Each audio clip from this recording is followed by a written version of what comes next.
চেষ্টা ছিল আমার বাবার, আমি সভানেত্রী। সেই যোগ্যতায় হয়েছিলাম দেশের প্রধানমন্ত্রী।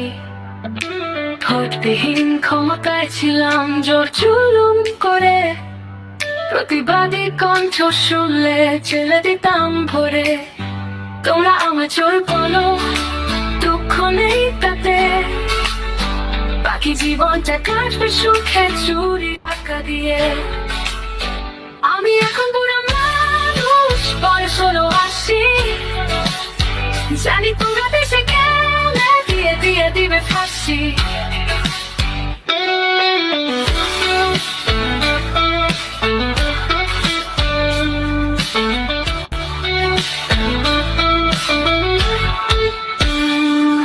আমায় তোমরা মাফ কর, ক্ষমা করো ও হে, মরার পরে জায়গায় দিও আমার বাপের দেশে। তোমরা আমার চোর বলো, দুঃখ নেই তাতে, বাকি জীবনটা কাটবে সুখে চুরি টাকা দিয়ে। আমি এখন বুড়ো মানুষ, বয়স হলো 80, জানি তোমরা দেশে গেলে দিয়ে দিয়ে দিবে ফাঁসি।